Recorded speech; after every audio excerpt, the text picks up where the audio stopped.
Media के सभी साथी, सभी लोगों का इस प्रेस वार्ता में आप लोगों का स्वागत करते हैं।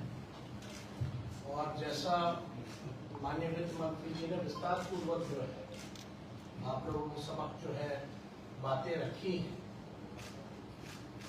मैं ये अपनी बात को आप लोगों के सामने हमेशा देश को दिशा दिखाने का काम किया है और हम लोगों की शुरू से ही मांग रही है, माननीय मुख्यमंत्री जी की, हम सब लोगों की रही थी कि देश भर में जातीय जनगणना होनी चाहिए।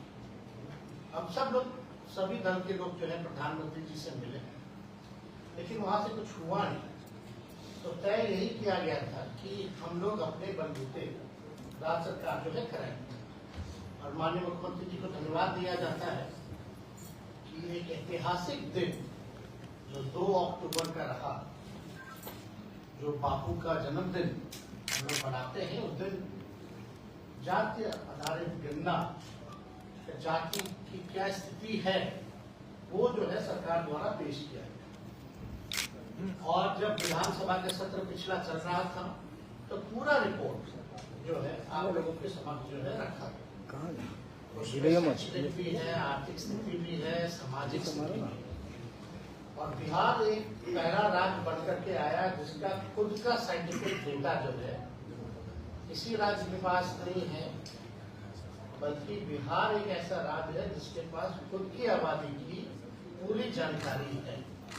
और आज के दिनों में साइंटिफिक डेटा होना बहुत जरूरी है ताकि हम चिन्हित कर पाए, पहचान कर पाए कि कौन लोग हैं जो अंतिम पैदान पर खड़ा परिवार है, कौन समाज है।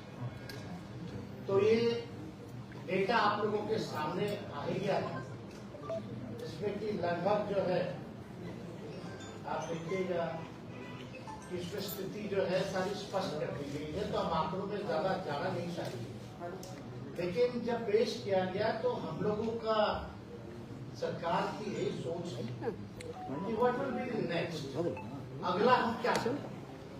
तो हम तो शुरू से कहते रहे कि ये जो महागठबंधन की सरकार नीतीश जी के नेतृत्व में बनी है, ये गरीबों की सरकार है और सामाजिक न्याय के साथ साथ आर्थिक न्याय देने वाली सरकार है।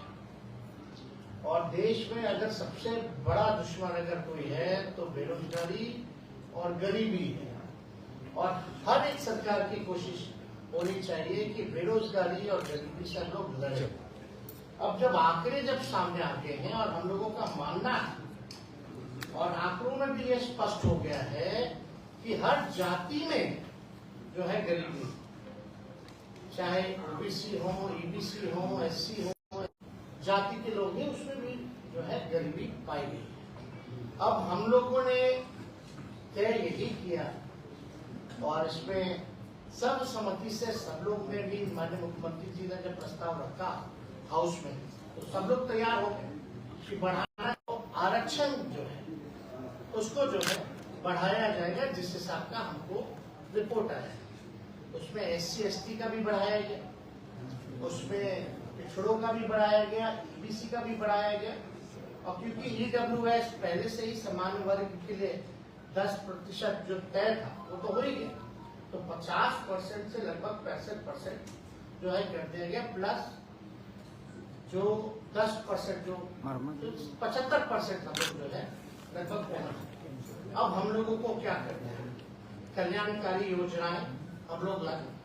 अब हम लोगों को पता है कि कौन भूमिहीन है, जमीन नहीं है जिसके पास, तो उनके सहायता के लिए माननीय मुख्यमंत्री जी ने ये भी पेशकश की कि उनको भूमि खरीदने के लिए हम लोग जो है 1 लाख रुपए की सहायता जो है करेंगे। 60,000 से 1 लाख तक पहुंचा देंगे। अब जिसका झोपड़ी है, घर नहीं बन रहा, उसको भी 1,20,000 हम लोग जो है देंगे। दूसरी ये बात, तीसरी ये थी कि भाई अब जिनके परिवार जो 94 लाख जो गरीब परिवार है जिसके पास रोजगार नहीं, नौकरी नहीं, उनको नौकरी के लिए विशेष सहायता के लिए 2 लाख रुपए की सहयोग हम लोग करें। तो 2 बातें आ गई। हम लोग ये चाहते हैं कि जब सर्वसम्मति से, जब किसी ने विरोध नहीं किया और सबको इच्छा है कि आरक्षण की सीमा बढ़ाई जाए, तो कैबिनेट ने यह निर्णय लिया कर माननीय मुख्यमंत्री जी की अध्यक्षता में कि भाई कोई पेच ना फंसे।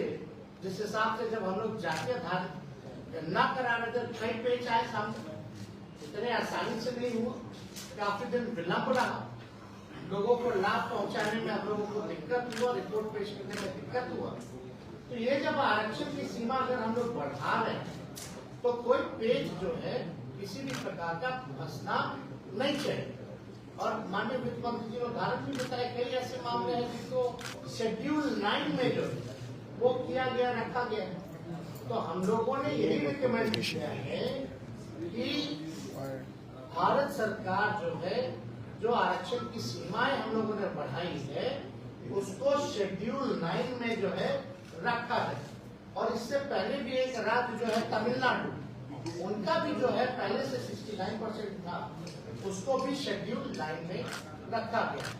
तो हम लोग तो यही अब इंतजार में है कि अविलंब भारत सरकार ना सोचे ना समझे, क्योंकि आपके दल के सभी लोगों ने यहाँ सहमति जताई है और आपके दल के लोगों का तो कहना है कि और भी बढ़ा दे सरकार, तो उसमें भी साथ देंगे। तो कम से कम बिना सोचे और विलंब जो है इसको शेड्यूल 9 में